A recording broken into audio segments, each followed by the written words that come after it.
आता पालकमंत्री पदाबाबत एक महत्त्वाची बातमी। नाशिक आणि रायगडच्या पालकमंत्री पदाचा तिढा अद्यापही कायम आहे। नाशिक आणि रायगडच्या पालकमंत्री पदावरून महायुतीतले तिन्ही पक्ष हे दावे प्रतिदावे करतात आणि याच संदर्भात आज मुख्यमंत्री देवेंद्र फडणवीस आणि दोन्ही उपमुख्यमंत्री याबाबत चर्चा करून निर्णय घेणार आहेत। त्यामुळे नाशिक आणि रायगडच्या पालकमंत्री पदाचा तिढा आजच सुटण्याची शक्यता आहे। फडणवीस विद्यमान पालकमंत्री कायम ठेवणार की नवनियुक्त करणार याकडे सर्वांचं लक्ष लागलंय।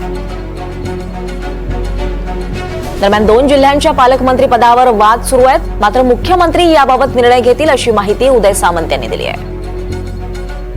दोन जिल्हे जर सोडले तर बाकी ठिकाणी पालकमंत्री जाहीर झालेले आहेत। तिथं अधिकृत पालकमंत्र्यांनी फ्लॅग होस्टिंग केलेलं आहे। दोन जिल्ह्यांमध्ये फक्त जी काय तू मैमै चालू आहे या संदर्भात घेतील ना। काल कोस्टल हायवेचं उद्घाटन करत असताना तुम्ही बघितलं असेल की मुख्यमंत्री आणि आमचे नेते एकनाथ शिंदेसाहेब एकाच गाडीमध्ये होते।